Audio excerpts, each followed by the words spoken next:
Bien, repitan después de mí, por favor. Estando persuadido de esto, que el que comenzó en vosotros la buena obra, la perfeccionará. Vamos a repetir esta parte. La perfeccionará hasta el día de Jesucristo. ¿Lo crees? De todo corazón. Amén. Dividimos este, por decirlo así, pasaje, versículo, en 3 pensamientos la semana pasada. El primer pensamiento fue, Dios lo determinó así. Y en esto fuimos respondiendo algunas preguntas. La primera fue, ¿quién la comenzó? ¿Quién comenzó esta buena obra? ¿Se acuerdan quién fue? Dios, Dios mismo. No fue una religión, no fue una filosofía, dijimos, no fue un extraterrestre, fue Dios el que la comenzó. Lo segundo, ¿cuál es la buena obra? La salvación, o sea, la buena obra es la salvación. Parte esta buena obra cuando tú te encuentras con el Señor, cuando el Señor te conoce a ti y como consecuencia tú le conoces a Él. Y la tercera pregunta en este primer pensamiento, ¿por qué habría Dios de cumplirla? ¿Se acuerdan el por qué? Porque Él es fiel. Porque dijimos que en Dios no hay mudanza, no hay sombra de variación. Cuando Dios compromete algo, dijimos, ¿qué acontece? Dios lo cumple. Invariablemente, hermanos, Dios lo cumple. El segundo punto, esto implica proceso. Dijimos que el proceso tiene un principio, un desarrollo y un final, ¿se recuerdan? Y surgieron preguntas. Bueno, ¿qué es un proceso? Es algo que tiene un principio, un desarrollo y un final. ¿Cuánto tiempo durará en perfeccionarse esta buena obra? ¿Se acuerdan que esa fue una pregunta? ¿Cuánto tiempo? Toda nuestra vida aquí en la tierra. Y hasta que lleguemos al Señor, frente a su presencia, allí esta obra va a estar perfeccionada. Entonces, todo esto como introducción para recordar y dejamos para desarrollar hoy, si el Señor así lo permite, el tercer y último pensamiento que es. Tercer pensamiento, esto significa cambio. Esto significa cambio. Es decir, esta buena obra contiene en su desarrollo transformación para nuestras vidas. Porque el apóstol Pablo dice que Él la perfeccionará. Es decir, hay algo que en algún sentido todavía no está perfecto. Ahora yo no puedo decir que la salvación no está perfecta, porque el sacrificio de Jesucristo fue perfecto. Entonces la salvación está perfecta, pero ¿saben quién no está perfecto? ¿Se te ocurre quién? Nosotros. Somos salvos, pero no somos perfectos. Entonces, cuando Pablo habla de que el Señor la perfeccionará, se refiere a algo en nuestras vidas que Él va a perfeccionar. Y en esto quise buscar una definición del diccionario español y dice, en relación a perfeccionar, acabar enteramente una obra, yo puse entre paréntesis, tarea, proyecto, cierre paréntesis, dándole el mayor grado de excelencia. Esa es la definición del diccionario de la Real Academia. Y fíjense que me gustó bastante, porque me puse a pensar, y más que a pensar, después que vi esta definición, cerré mis ojos y dije, qué loable, qué maravilloso lo que Dios se ha propuesto. Se ha propuesto tomar a Álvaro Pérez y perfeccionarlo, es decir, completar, acabar completamente la obra que Él se propuso, dándole el mayor grado de excelencia. Ese es el noble, altruista, ambicioso proyecto de Dios sobre tu vida. Y yo creo que debemos ser conmovidos por esto. Porque Dios quiere perfeccionarte, figúrate lo que significa. Dios no quiere en nosotros una obra a medias aguas, como decimos de repente nosotros, a lo compadre. ¿Te has dado cuenta cómo somos los chilenos? Porque puse aquí a la chilena. Échale nomás, compadre, sí, que no se note.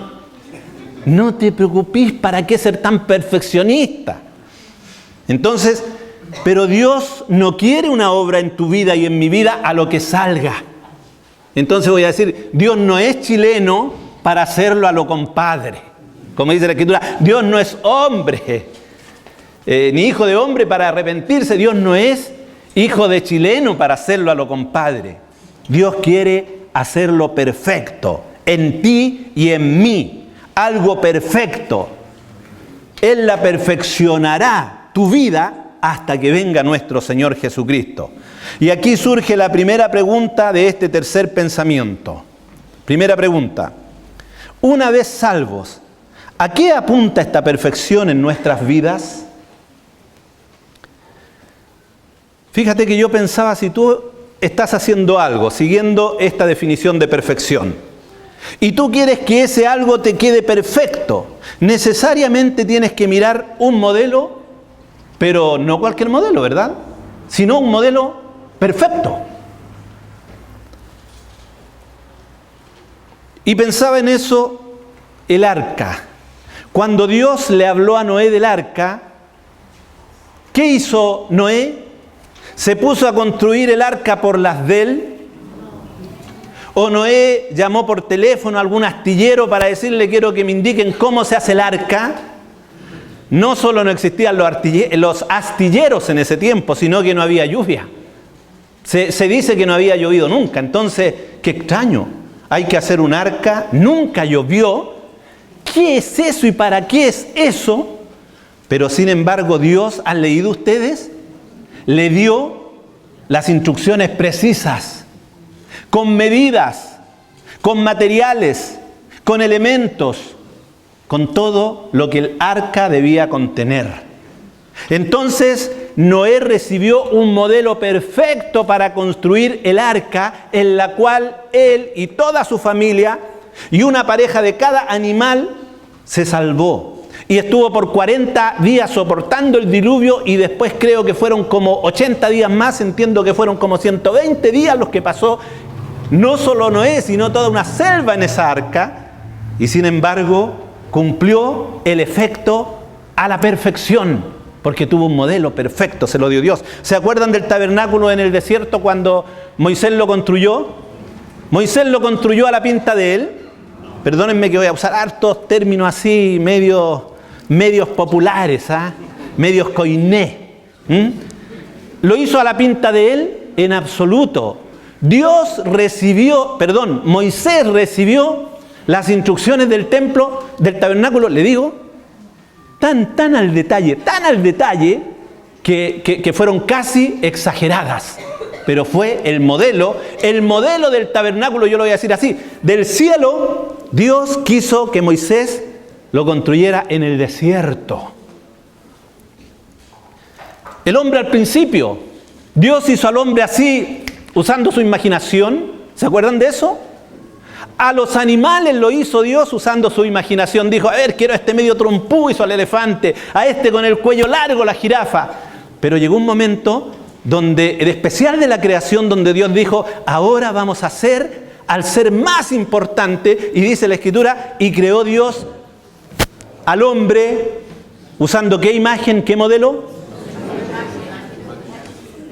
A mi imagen y semejanza. ¿Ven qué extraordinario es tener un modelo? Entonces, ¿a qué apunta esta perfección en nuestras vidas? El Padre no tuvo que buscar un modelo externo para esta perfección nuestra.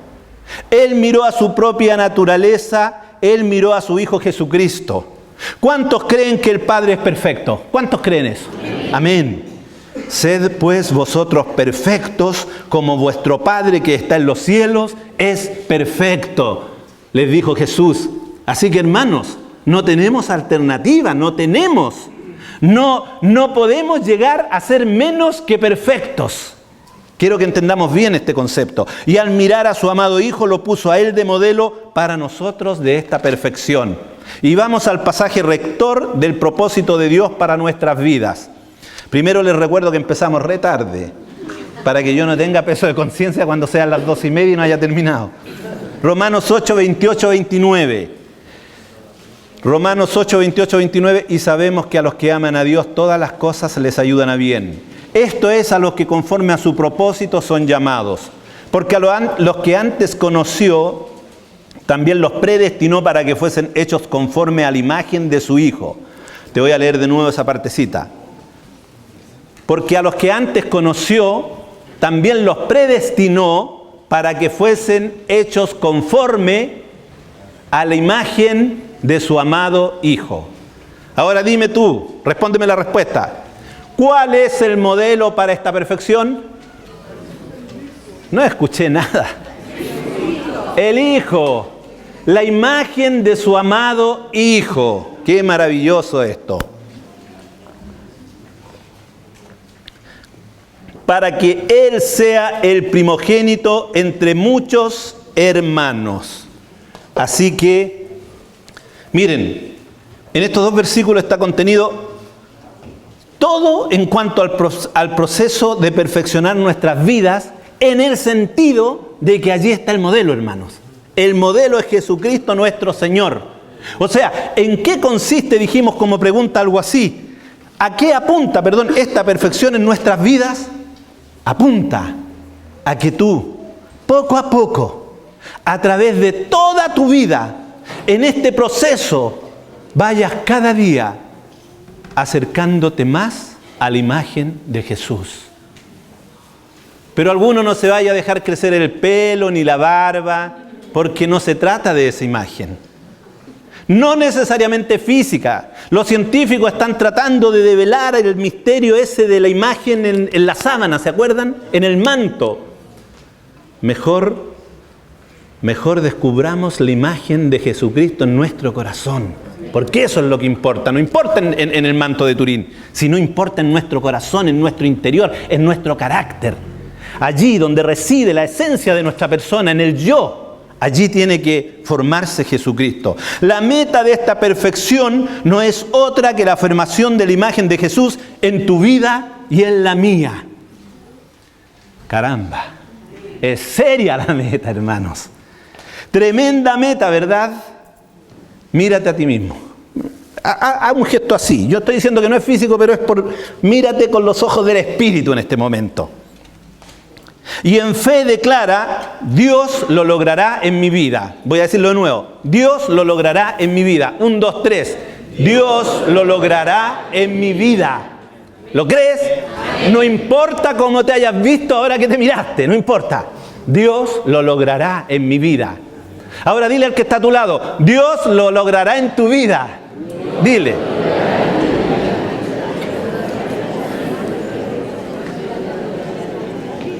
¿Va? Salió bueno esto, ¿ah? Era más larga la frase de la que yo planteé. Está bien que nos ministremos fe, con amor. Dios lo va a lograr, hermano. No importa en el estado que estés hoy día. Dios lo va a lograr. Porque es su propósito, no el nuestro. El de su iniciativa lo propuso. Para esto nos llamó, dice la Escritura, a los que llamó. No nos llamamos a nosotros mismos. Él nos llamó, Él te llamó. Para esto nos conoció, dice, y a los que conoció también los predestinó. Es decir, Él nos conoció, Él nos salvó. ¿Se acuerdan la expresión que usamos nosotros? Conocí al Señor en tal circunstancia. Te tengo que decir que en esa tal circunstancia fue el Señor el que te conoció a ti, no tú al Señor. Como consecuencia tú conociste al Señor y comenzaste a conocerle y vamos a seguir conociéndole permanentemente. Y por esto nos predestinó. No hay vuelta atrás, no hay segunda alternativa ni hay plan B para conformar la imagen de su amado Hijo en nuestras vidas. Uno a veces tiene un plan B, dice, si el plan A, el perfecto, el bueno, no resulta, el plan B, bueno, que sean parecidos a Pedro, que sea.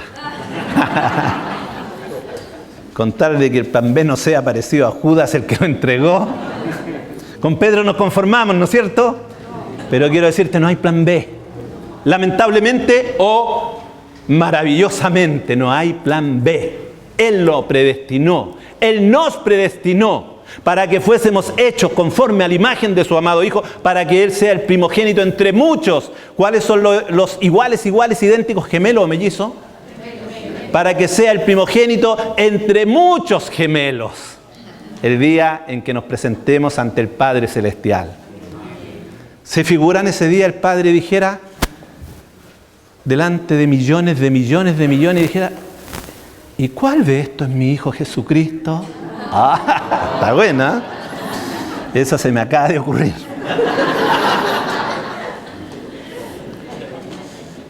Ahora bien, miren, honestamente yo tengo muy ordenado el resto del tema con preguntas que se van respondiendo, con 3 subpuntos más, con muchas citas y corroboración bíblica, pero voy a dejar todo esto de lado y como lo hice la semana pasada que tomamos una analogía de la carrera del apóstol Pablo, ¿se acuerdan? Ahora voy a dejar todo de lado y me voy a tirar a mi estilo inspiracional esta segunda parte, pidiendo al bendito Espíritu Santo que nos guíe a responder una única y última pregunta. La pregunta en cuestión es, ¿cómo va a lograr Dios este cambio tan tremendo en nosotros? Pero ya me di cuenta cuando hice esta segunda y última pregunta y cuando me la planteé, que cuando me corresponde el próximo mes predicar, voy a tener que seguir respondiendo esta pregunta, porque es demasiado profunda, porque tiene demasiado contenido, y tiene un contenido que yo diría que cada hijo de Dios debe saberlo. Entonces hoy día voy a hacer como una introducción de responder esta única y última pregunta en el tema. ¿Cómo va a lograr Dios este cambio tan tremendo en nosotros? Mediten eso. Fácil. Dios, podemos decir así, es Dios. Fácil. Va a llamar y va a decir, Marco, ven. Estoy hablándole a Marco, hay varios Marcos, pero a Marco Maureira, a mi consuegro. Te voy a tocar con una varita mágica, Marco, y vas a estar listo. Falta que le hace, mire. En todo caso, no fue premeditado, querido consuegro. No, en absoluto.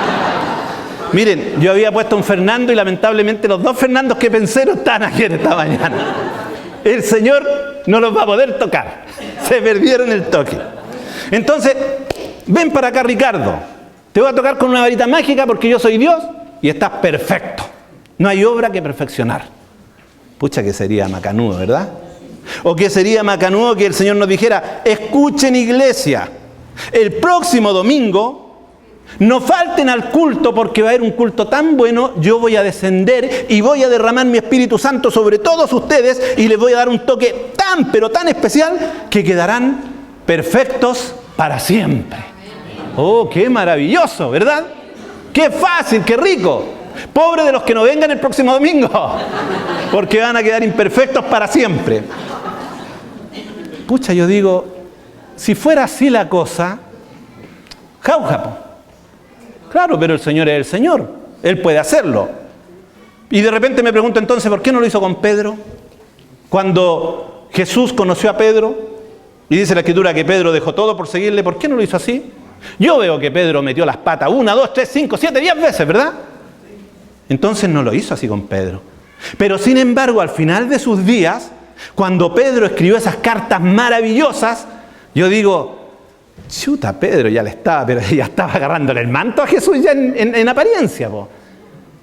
Pedro estaba en el barco cuando vieron un fantasma, y no era un fantasma, era Jesús, y se asustaron y dieron voces de miedo. O Pedro estaba en el barco cuando el barco se estaba hundiendo y Jesús estaba durmiendo y fueron corriendo a despertarle y a decirle, maestro, ¿no te importa que perecemos?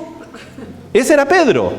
Pero después este mismo Pedro dice, hermanos, depositen sobre Jesús todas sus cargas, porque Él tiene cuidado de nosotros. ¿Era el mismo Pedro de antes? No. Entonces, Jesús no la hace así de jauja para nuestras vidas. El Señor no lo hace así porque sería maravilloso. Él lo hace a través de un proceso, de un procedimiento, a través del proceso de tu vida, mediante un trato en y durante nuestro caminar junto a Él. Porque Él quiere que crezcamos. Porque Él quiere que cada día vayamos pareciéndonos a su Hijo. en gracia, en carácter, en virtud, en espiritualidad. En Santiago, dice Santiago claramente, para que ya no seamos niños. Porque si permanecemos siempre niños, vamos a ser llevados por doquiera de viento de doctrina, dice el apóstol. Él quiere que crezca la iglesia. Pablo dice que yo quisiera hablarles a los corintios como a adultos espiritualmente, como a gente grande, pero lamentablemente no puedo hacerlo, dice Pablo, porque aún soy niños todavía y tenéis necesidad, dice, de leche en vez de alimento sólido. Entonces la idea, hermanos, de Dios es que crezcamos, que no nos vayamos quedando como niños. Y Dios se provee de un plan, Dios se provee de una fórmula para ello, Dios se provee de un proceso. Ahora yo voy a hablar de la condición en que nosotros estamos y de lo que Dios tendrá que hacer para llevarnos a esa madurez. Por eso dije que iba a necesitar después otra predicación este otro mes, porque yo podría decir que vamos a crecer y que por lo menos concursan 4 cosas, así lo tenía preparado para decir. Las pruebas, las dificultades, los sufrimientos, como dice el apóstol Pedro. Es necesario que primero suframos para que después de un tiempo lleguemos a la perfección. Entonces tenemos que hablar de eso.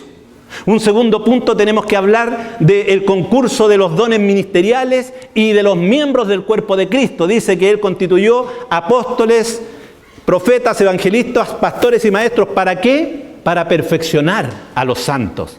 Tendríamos que hablar de algo extraordinariamente importante, que es la palabra de Dios. Dice que toda la palabra de Dios es inspirada por Dios, que toda la palabra, la Biblia, es inspirada por Dios y útil para enseñarnos, para redarguirnos, para exhortarnos en justicia, a fin de que lleguemos a ser perfectos delante de Él. Y cuarto, tendría que hablar de lo más importante para mi gusto, el Espíritu Santo. Amén. El Espíritu de Dios que está en nosotros y que nos va a guiar, y que nos va a ayudar, y que nos va a consolar, y que nos va a dar palabra, y que nos va a ir revelando a Jesús y al Padre. Pero hoy día voy a hablar en esta analogía de otra cosa. Quiero, los que tienen Biblia, Jeremías 48, 11 y 12. Jeremías 48, 11 y 12.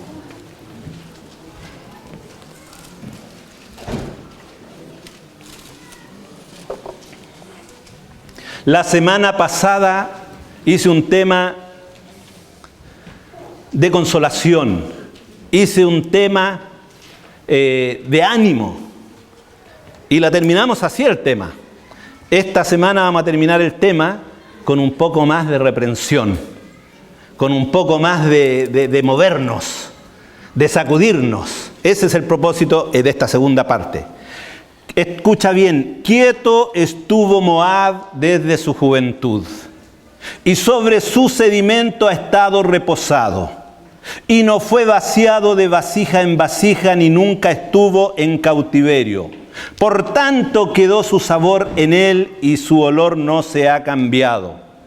Por eso vienen días, ha dicho el Señor, en que yo le enviaré trasvasadores que le trasvasarán y vaciarán sus vasijas y romperán sus odres.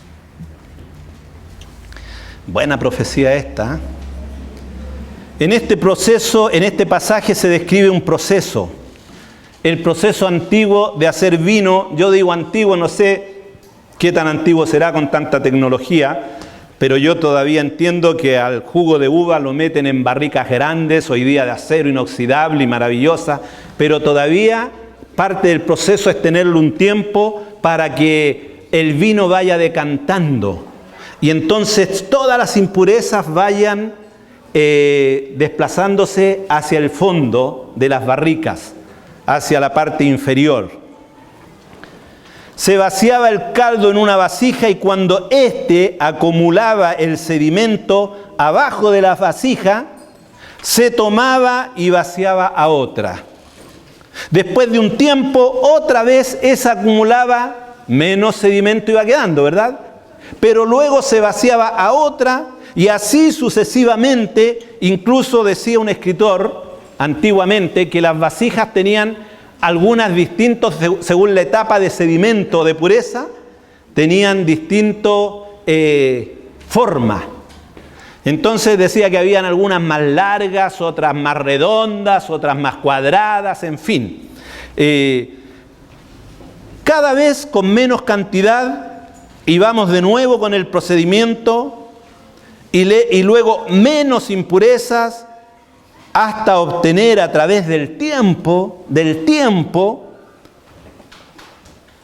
un producto de pureza, de sabor y de olor excepcional, o sea, perfecto. Ya no hay más sedimento. No queda una partícula de sedimento que sacarle a ese vino. ¿Cuántos han probado un buen vino? No me vayan a acusar después que el pastor está predicando de tomar. Pero yo sí digo que he probado muy buenos vinos. Y entre un vino bueno y un vino cartoné hay una diferencia radical. Esa es la verdad. Entonces, ahora bien, este proceso de hacer el vino, Dios lo aplica aquí metafóricamente a Moab, una nación de la antigüedad. Moab es tanto nombre de persona como de nación. Acá en esta metáfora se refiere a la nación de Moab. Pero nosotros hoy día lo vamos a aplicar analógicamente a nuestras vidas en las manos del Señor. Al hacedor del vino nuevo. Porque la Escritura habla del vino nuevo. Y habla del vino viejo. Y dice que no se pone vino nuevo en odres viejos, ¿verdad? Sino que el vino nuevo se tiene que poner en odres nuevos. Así que primero vemos dos condiciones. Dice, quieto estuvo Moab desde su juventud y sobre su sedimento ha estado reposado. Dos condiciones. Quieto y reposado. ¿Qué quiero decir con estas dos condiciones? Estas dos condiciones, hermanos queridos, son enemigas de los cristianos. Quieto y reposado. Estas dos condiciones atentan directa y derechamente contra la perfección que Dios quiere obrar y operar en tu vida. Quieto y reposados. Complementados con el factor muy importante en el proceso, tiempo, porque dice desde su juventud. Es decir, desde la juventud Moab se conformó. Llegó a un crecimiento hasta su juventud. Yo voy aplicándolo analógicamente. Me convertí, quedé lleno del Señor. Lo único que hablaba era del Señor. Lo único que quería era no pecar. Lo único que quería era no mentir. Lo único que quería era no enojarme, no irritarme. Lo único que quería era no defraudar. Lo único que quería era estar con los hermanos. Lo único que quería era alabar al Señor, ¿verdad? Y le digo sinceramente, cuando me convertí efectivamente todo eso fue así. Y sentí que iba creciendo, pero extraordinariamente llegué a una cierta juventud y de repente me estanqué. Y de repente me paré. Y de repente me reposé. Y de repente me quedé por años así. Y no crecí más.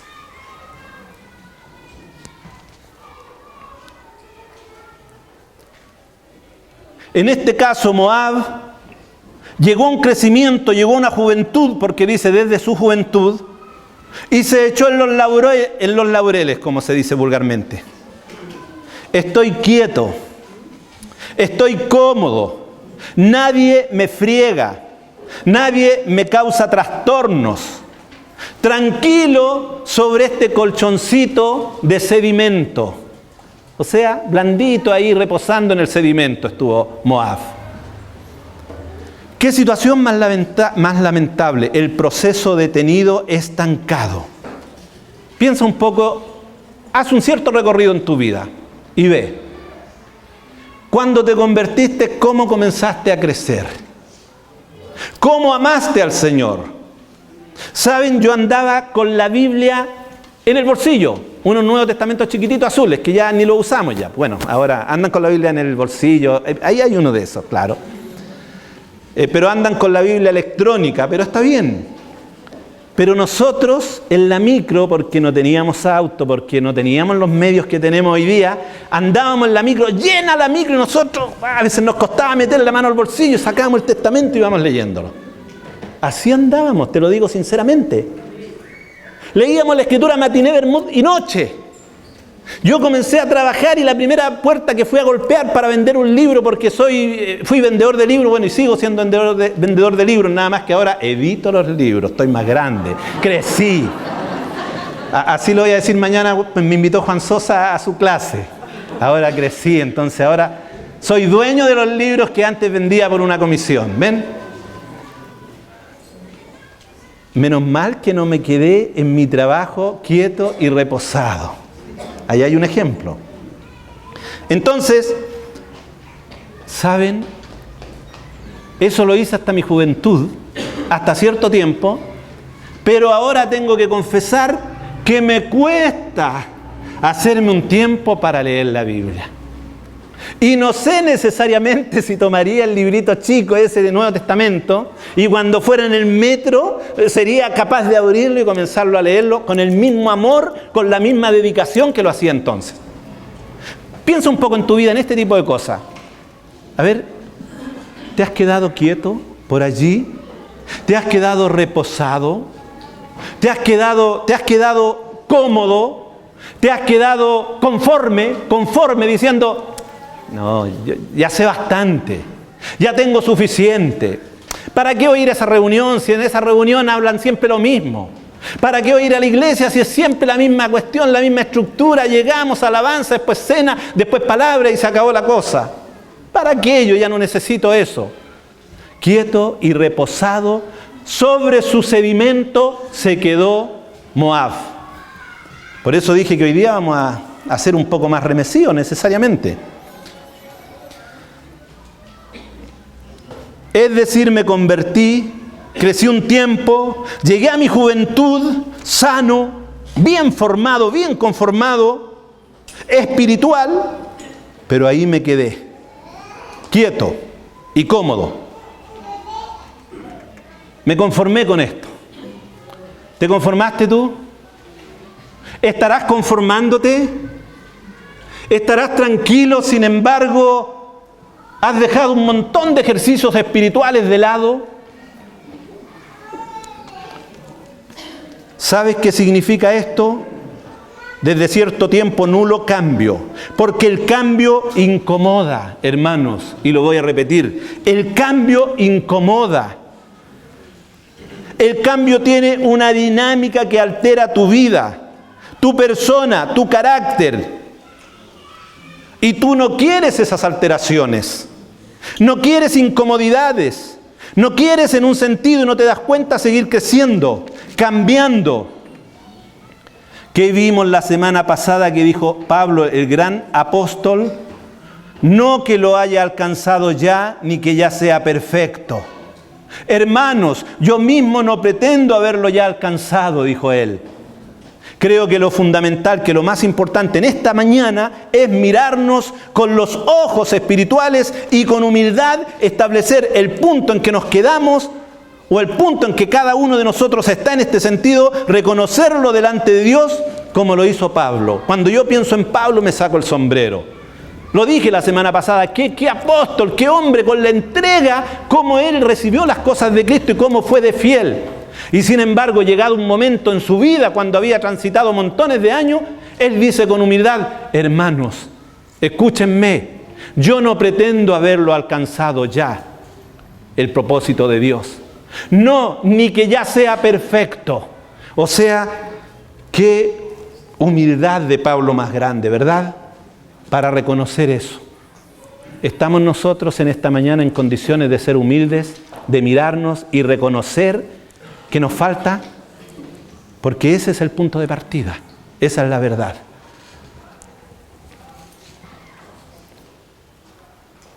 Hermanos, ¿cuántos nos hemos conformado con el principio de cambio que se inició una vez en nuestra vida. Pero luego nos quedamos allí, cómodos, tranquilos, reposados, sin crecer más, sin permitir que el Espíritu de Dios trabaje más, quejándonos y claudicándonos cuando vienen las pruebas, que tienen un propósito, porque a los que aman a Dios, decía esta Escritura, todas las cosas les ayudan a bien, conforme al propósito del que los llamó, para que Cristo sea formado en ellos.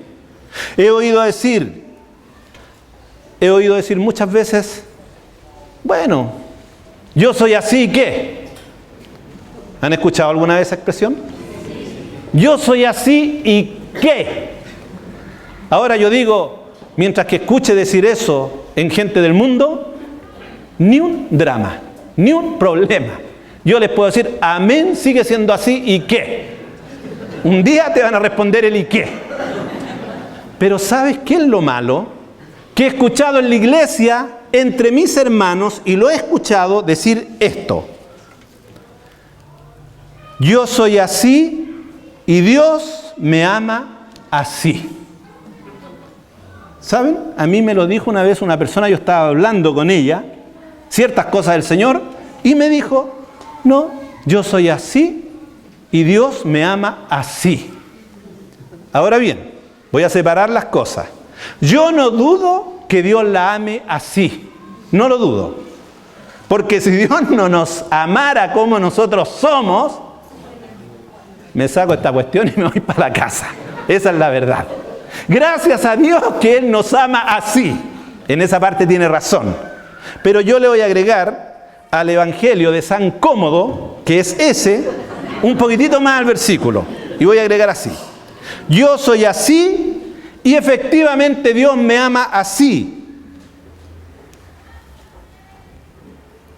Pero me llamó para que no siga siendo así. Anoten el versículo.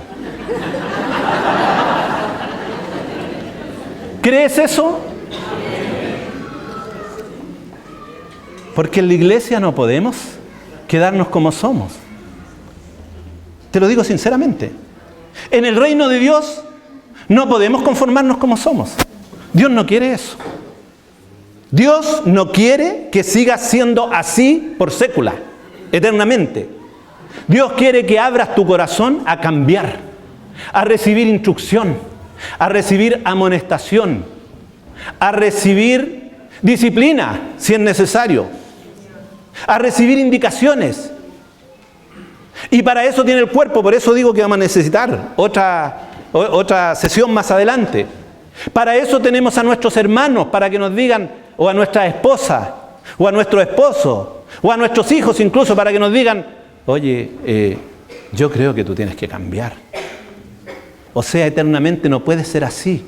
Eternamente no puedes seguir así. ¿Comprendemos?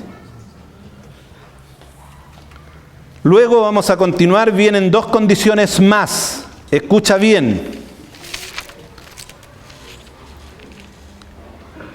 Y no fue vaciado de vasija en vasija y nunca estuvo en cautiverio. Dos condiciones más. Vaciado de vasija en vasija y segundo, nunca estuvo en cautiverio. Es decir, aquí nos habla de la comodidad que afectó a Moab. Porque el hecho de que te saquen de tu vasija, escucha bien, de tu vasija, yo no sé cómo puedes interpretar eso, pero yo ya me interpreto mi vasija. Hay cositas que a mí me gustan y que yo tengo en mi interior y en mi ser. Hay una forma de ser que es tan propia mía y que cuando a mí me rompen ese esquema, chita que me da rabia. Me aproblemo. Cuando yo a veces estoy tranquilito ahí en la camita, tiradito para atrás y alguien quiere fregarme e incomodarme, me complico. Y eso le pasó a Moab. Estaba en su vasija. A lo mejor la vasija era así como esto. Y ahora había que sacarlo de esta vasija y meterlo en una vasija cuadrada. Después que tanto le costó acomodarse a esta forma y ahora que me acomodé me van a cambiar. O sea, si hay alguien acá que dice que no le tiene miedo a los cambios, sino que le encantan los cambios, yo digo bendito es el Señor. Porque los cambios son complejos. Los cambios nos asustan. Los cambios nos incomodan. Los cambios de casa, de todo. Después cuando uno ya está en la casa nueva, ¡ay, qué rica esta casa y todo! Pero chuta, que nos costó el cambio. Entonces, aquí hay dos condiciones más. No fue cambiado de vasija en vasija y nunca estuvo en cautiverio. Este cautiverio, o sea, nunca estuvo sometido. ¿Sabes? Para crecer, no voy a decirlo de otra manera, para no crecer es necesario que nunca te sometas. Para no crecer es necesario que nunca te sometes. Y te lo digo al revés, si nunca te sometes, no te preocupes, nunca vas a crecer. ¿Cuántos llaneros solitarios hay acá? ¿Cuántos? ¿A quién le rindes cuenta tú? ¿Alguna vez le rindes cuenta a alguien? ¿Alguna vez le dices a alguien, ¿sabes qué? Hice esto y esto estuvo mal. ¿Sabes? Quiero ponerme en luz. Chuta. Metí las patas, me caí, le confesé al Señor, pero quiero confesártelo a ti. Quiero someterme a ti como una autoridad espiritual.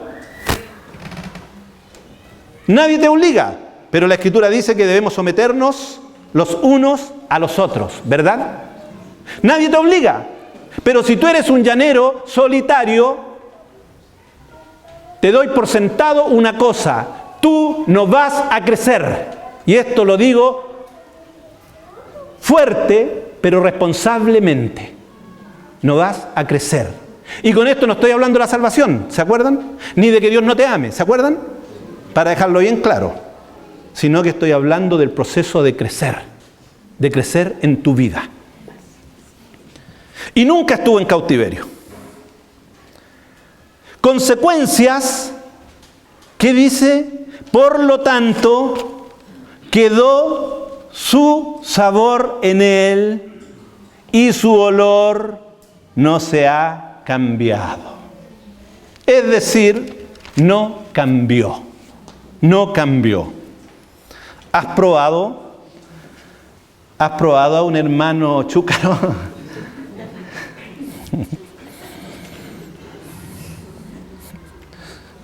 ¿Me has probado a mí? No quiero que ellos se sientan mal aquí. Pero la Eva sí me ha probado y se está riendo sola ya. Me acuerdo cuando nos convertimos y todos comenzamos a cambiar, fue tan maravillosa la conversión, lo he contado muchas veces, así que Sergio, no te preocupes, no voy a contar esa parte. Pero sí voy a contar cómo comenzamos a cambiar. Y como les digo, vivíamos para el Señor, dormíamos para el Señor, trabajábamos para el Señor, todo lo hacíamos para el Señor. Estábamos en el primer amor. Pero había uno que cambió los primeros días, los primeros meses, pero como que su cambio le llegó hasta por ahí nomás. Era uno gordito. Algunos lo conocimos porque era amigo de todos, el guatón Armando. Y pasaron meses y meses, y un día Coqui, el primero que se convirtió, le dijo delante de todos nosotros en una reunión: oye, guatón, pero tú no has cambiado nada. Fue tremendo. Porque el Armando nos retaba, peleaba, se enojaba, se iba para la casa, se llevaba la pelota cuando jugábamos a la pichanga, hacía todos los berrinches del mundo. Hasta que el Coqui no aguantó más y le dijo: oye, guatón, tú no has cambiado nada. Y siempre me acuerdo de eso. Cuando nosotros entramos al Señor tenemos que ir cambiando, o si no, en un momento va a quedar el sabor y, disculpen la expresión, el olor. El olor. En este caso, Moab, analogía del vino. ¿Qué olor sería? Un olor vinagre, tal vez, ¿verdad? Un olor a rancio, un olor a sedimento, un mal olor. Ustedes han visto los hombres que catan el vino que le ponen harto color, lo dan vuelta, lo miran, le miran las piernas, Entonces no hay que catar el vino, no tenemos que andar mirando piernas. Pero le hacen así. Y le toman el olor, no sé, 1, 2, 3 veces porque tiene un olor excepcional y extraordinario. Y después comienzan esos discursos. Este es aroma a fruto verde de la montaña. Unos inventos que no se la creen ni ellos, pero tendrá algo de verdad.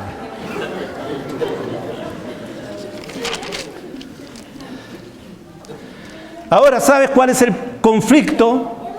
Que para los demás hermanos, invariablemente, nuestro sabor y nuestro olor nos delatan. Nos delatan. Para los demás es claro en el punto donde estás. ¿Y por qué? Porque tienes un olor. ¿No te has dado cuenta? Chuta, estoy pesado. Qué desabrío este hermano. Qué insípido. No tiene sabor. Vosotros sois la sal de la tierra, pero si la sal se desvaneciere, ¿con qué será salada? Si pierdes tu sabor, o si conservas el sabor antiguo, ¿con qué puede cambiar tu sazonamiento? Buena es la sal, tened sal en vosotros mismos y tened paz los unos con los otros. O sea, una consecuencia, una característica de que si nosotros nos hemos quedado en la etapa del crecimiento es que no tenemos paz, es que andamos peleando, es que andamos mordiéndonos. Sea vuestra palabra siempre con gracia, sazonada con sal, para que sepáis cómo debéis responder a cada uno. Es decir, si nos hemos quedado con el sabor antiguo, no vamos a tener una palabra de edificación, no vamos a tener una palabra de sabiduría, de gracia para darle al hermano y para levantarlo, no la vamos a tener.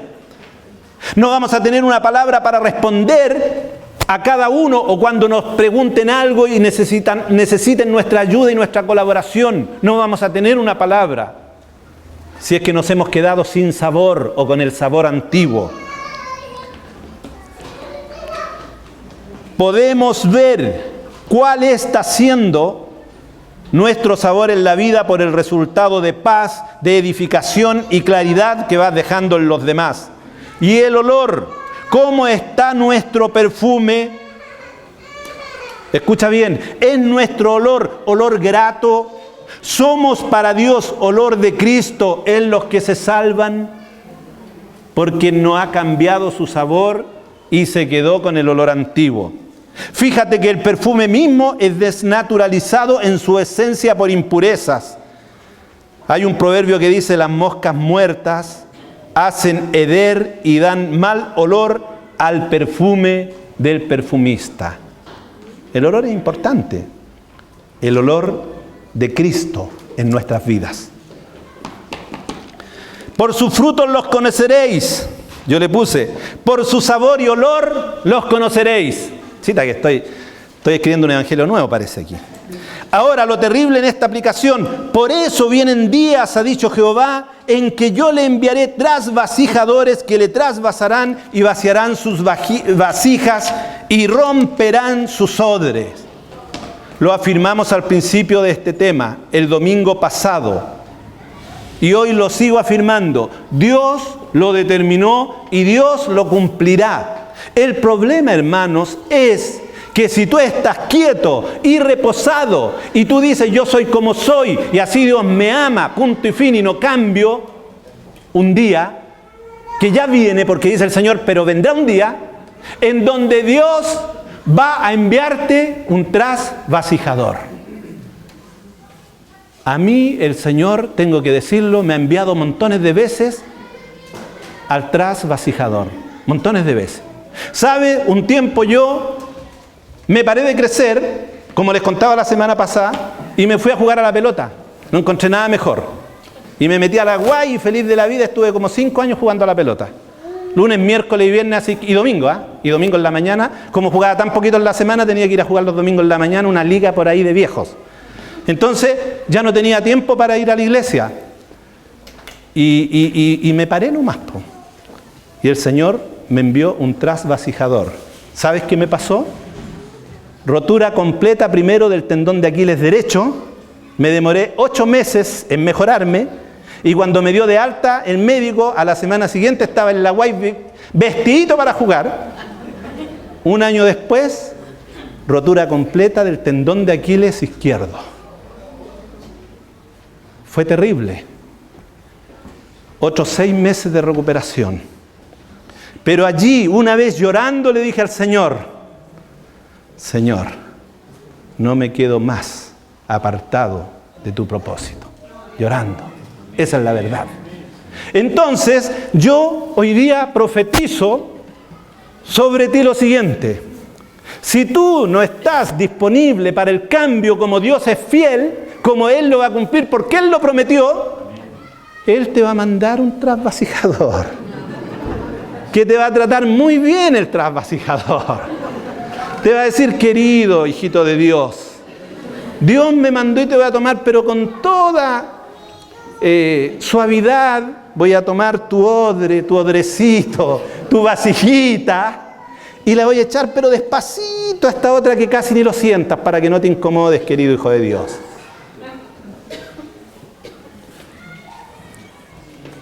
Después me vino otro trasvasijador.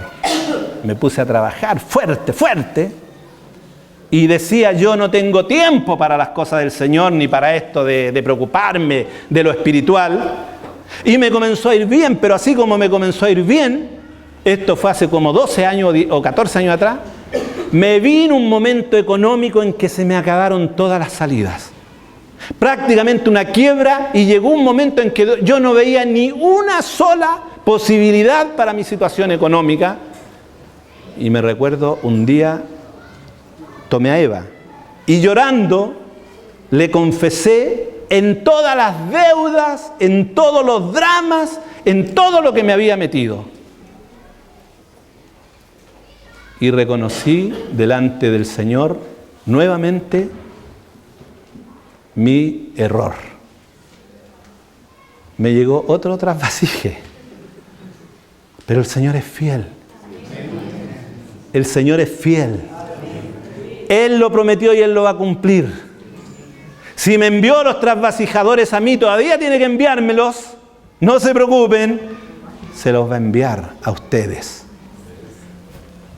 Y permitamos que así sea. Él va a perfeccionar la obra en ti, te guste o no te guste, estés de acuerdo o no, Él lo va a hacer.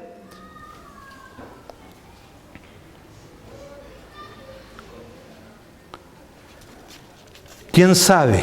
Yo debiera saberlo. ¿Cuántas veces más el Señor tendrá que mandar al trasvasador para que siga cambiándome de vasija en vasija? Pero algo tengo en claro en esta mañana: el Señor no quiere tener que romper el odre. Fíjate cómo termina esta profecía para Moab. Por eso vienen días, ha dicho Jehová, en que yo le enviaré trasvasadores que le trasvasarán y vaciarán sus vasijas y romperán sus odres. No esperemos, hermanos, no esperemos a llegar a esa condición dramática que el Señor tenga que romper el odre.